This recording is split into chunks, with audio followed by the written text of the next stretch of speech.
guys, welcome back to Stripes After Dark. Oh.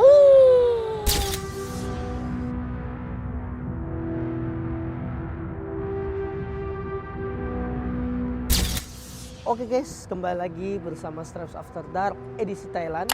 Oke, hari ini Stripes After Dark ingin membagi cerita tentang kisah seram yang ada di Bangkok guys. Nah, atau yang ada di Thailand lah lebih tepatnya.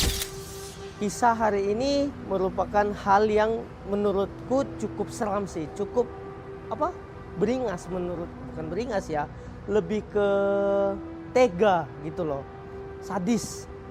Nah, kenapa? Karena ada beberapa cerita yang menurutku itu sangat membuat bulu kuduk merinding. Oke, kita langsung saja ke intinya. Yang pertama, jadi guys, ada ditemukan sebuah kamar mayat atau dibilangnya ditemukannya jenazah bayi di dalam suatu krematorium di dekat sebuah temple atau sebuah kuil yang bernama Wat Phai Ngoen Temple. Jadi guys, asal muasal ceritanya itu dimulai ketika pada tahun 2010 di Wat Phai Ngoen Temple itu dikejutkan oleh sebuah hal yang tidak terduga. Nah, jadi pada waktu pagi-pagi itu suasananya memang suasananya masih enak, masih banyak orang-orang jualan di pinggir kanan dan kiri, terus banyak pedagang-pedagang yang sedang berjualan seperti itu. Kemudian ada seorang pemuda ini melihat seekor anjing yang membawa suatu kantong plastik,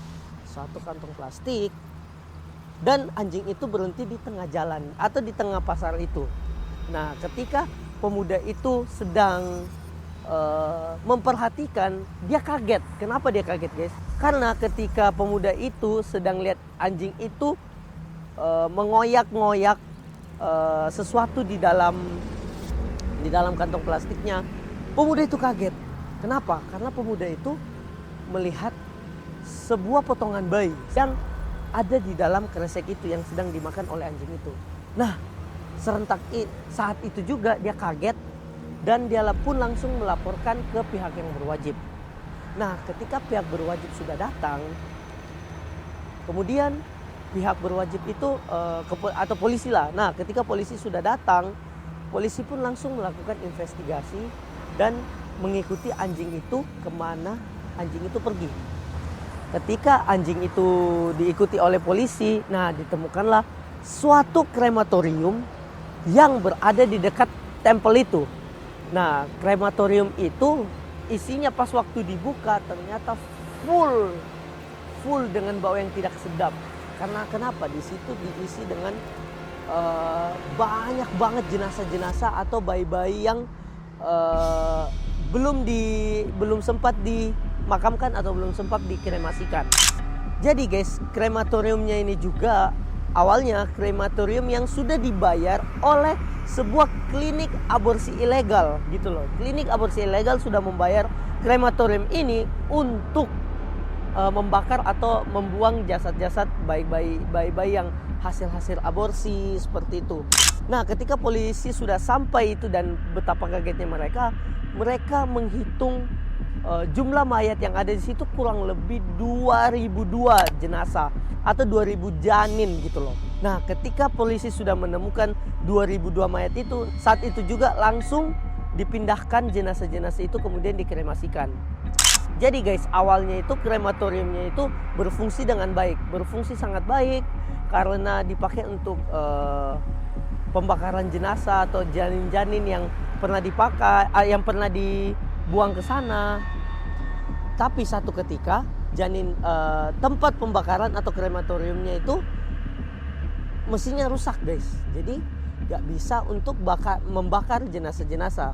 Nah, akhirnya karena semakin banyak tingkat aborsi, semakin banyak janin-janin yang ada tapi mesinnya rusak, akhirnya mesinnya itu dibiarkan saja dan tempat itu dibiarkan saja. sehingga jenazah-jenazah yang ada di krematorium itu dibiarkan saja sampai membusuk seperti itu. Katanya orang lokal setempat itu mereka juga sering menemukan kalau adanya mendengar kalau misalkan adanya tawa bayi, nangisan bayi, bahkan ada yang pernah seorang pemuda itu memfoto atau menjepret hasil gambar kalau misalkan dia melihat sosok bayangan bayi yang ada di sana. Oke guys, yang berikutnya itu cerita tentang wanita bergaun putih sang penjemput ajal. Jadi guys, ceritanya bayangin aja guys, ini ceritanya seperti film, kalau kalian pernah nonton film Final Destination, yang dimana itu takdir kematian udah ada di depan mata meskipun kalian berusaha sebagaimana mungkin untuk menghindarinya gitu loh. Nah guys, bayangkan juga kalau misalkan ada temenmu yang meninggal dengan cara-cara yang aneh. Oke, kita langsung saja ke ceritanya. Jadi pada tahun 2015 ada beberapa pemuda yang mempunyai jiwa yang kuat, semangat yang kuat untuk mengejar hantu atau namanya ghost hunter katanya. Mereka bernekat untuk mendatangi salah satu rumah atau rumah hantu yang dibilang cukup angker di daerah Tawiwatana di Bangkok. Nah, pada malam hari, kelompok remaja ini yang beranggotakan 7 orang itu mereka merencanakan untuk pergi ke salah satu rumah yang terbengkalai di daerah Tawiwatana itu. Nah, kemudian guys, mereka pun bersiap-siap untuk pergi ke rumah terbengkalai itu. Tapi sebelumnya itu mereka melakukan party dulu lah, kayak minum-minum, makan-makan atau apa. Pokoknya mereka melakukan hal kesenangan dulu sampai mereka sudah merasa enak, kemudian mereka pergi ke rumah yang terbengkalai yang ada di Tawiwatana itu. Nah, jadi mereka berkendara hingga masuk ke salah satu rumah yang terlantar.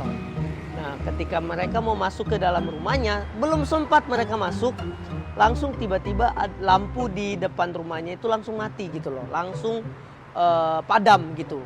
Seketika itu juga para pemuda ini merasa ketakutan dan mereka buru-buru gitu loh untuk balik gitu, karena mereka udah ketakutan. Nah, 3 bulan kemudian ditemukan 2 remaja tewas sedang berkendara motor. Nah, 2 remaja itu berasal dari remaja yang pengen masuk ke rumah hantu itu. Menurut saksi, orang-orang melihat kalau misalkan pada saat kecelakaan itu ada seorang wanita yang bergaun putih yang yang ikut bersama mereka. Nah, kemudian tidak lama setelah itu mereka pun meninggal karena kecelakaan.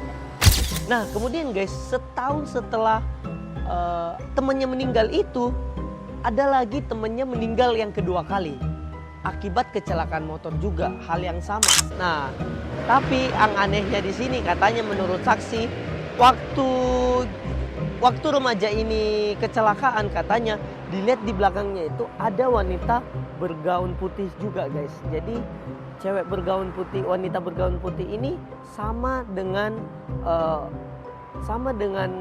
teman-temannya yang sebelumnya yang 2 orang. Nah, tapi anehnya juga di sini guys, ketika polisi ingin cari mayatnya remaja ini, tidak ditemukan mayatnya sama sekali. Jadi waktu dicari nggak ada. Nah, itu kan aneh gitu loh. Nah, kan sudah 3 orang nih yang meninggal. Jadi masih ada 1, 2, 3, 4, 5. 4 gitu loh, 4. Sisa 4 orang yang masih selamat. Setahun kemudian guys, setelah temannya ini 3 orang sudah meninggal, hal aneh pun terjadi kembali. Nah, setelah 3 orang ini temannya meninggal, setahun kemudian itu terjadi lagi suatu insiden yang aneh. Tapi ini langsung menimpa kedua temannya lagi, kedua remaja lainnya. Nah, ini mereka 2 orang ini beda rumah, tapi mereka ini punya rumah ini sama-sama kebakaran gitu loh, sama-sama kebakaran. Dan jenazahnya ini dan remaja ini langsung tewas di tempat, gak sempat melarikan diri. Dua-duanya guys, jadi sudah total 5 yang meninggal. Nah katanya para saksi mata kalau misalkan ada cewek bergaun putih itu lagi masuk ke dalam rumah mereka, gak lama setelah keluar masuk ke dalam rumah mereka, kemudian gak lama setelah itu rumah mereka kebakaran. Jadi kan totalnya ini sudah 5 guys, 5 orang yang sudah meninggal.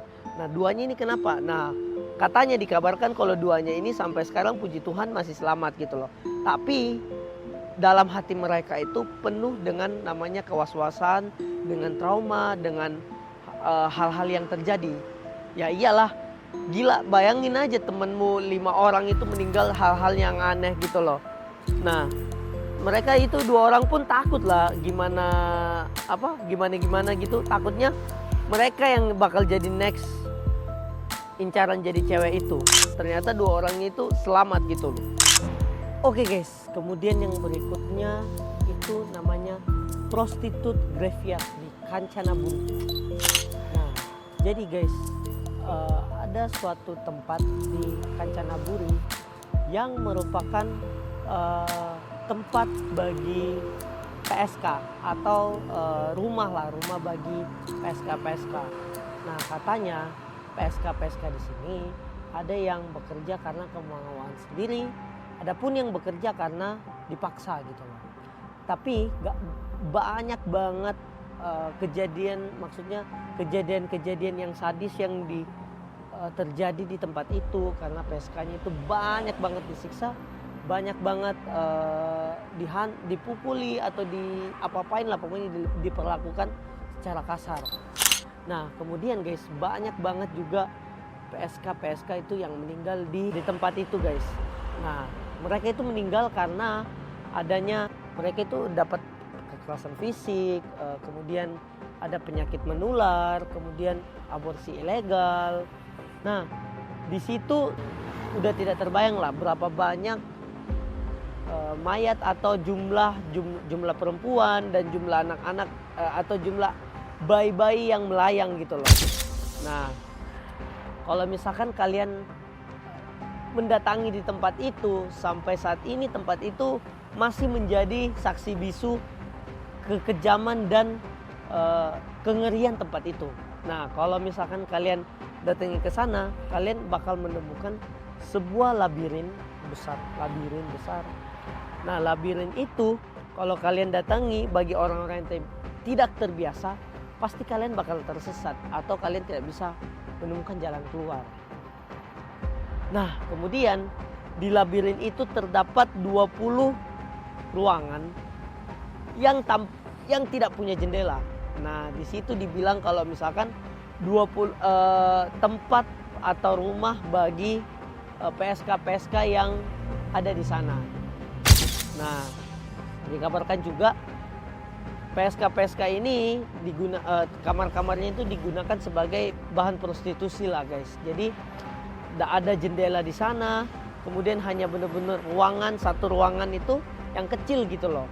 Nah terus kalau misalkan kalian datang ke sana, kalian juga pasti menemukan banyak banget bekas-bekas peninggalan perempuan itu atau maksudnya barang-barang yang tertinggal lah guys. Banyak banget barang-barang yang tertinggal oleh perempuan-perempuan PSK itu yang ada di dalam sana dan tidak diganggu sama sekali. Nah jadi meskipun ada sebuah labirin yang punya 20 tempat-tempat atau sekat-sekat atau 20 kamar, ada pun suatu ruangan rahasia yang jarang diketahui orang atau yang tidak diketahui orang. Nah dikabarkan kalau misalkan ruangannya itu berada di bawah tanah yang digunakan sebagai tempat untuk menyiksa para PSK atau digunakan juga sebagai tempat penyimpanan orang-orang atau anak-anak yang diculik untuk dijadikan sebagai PSK. Nah karena kan di situ banyak banget tempat banyak banget PSK dibunuh atau disiksa, bahkan ada mungkin melakukan aborsi secara ilegal di tempat itu. Nah makanya tempat itu dijuluki sebagai prostitute graveyard atau kuburan pelacur gitu loh. Nah guys, menurut masyarakat setempat, kalau tempat ini itu sering terdengar suara-suara tangisan perempuan, anak kecil. Hal itu membuat tempat itu menjadi tempat yang sangat angker yang ada di tempat itu.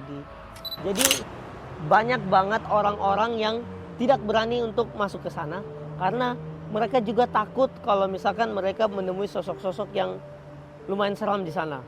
Oke, mungkin sekian dulu saja video ini. Kalau kalian suka konten-konten yang mengerikan atau yang sadis seperti ini, kalian jangan lupa like, comment, share, dan subscribe untuk dukung terus channel ini supaya saya bisa memberikan informasi lagi atau misteri-misteri atau kejadian-kejadian yang pernah terjadi.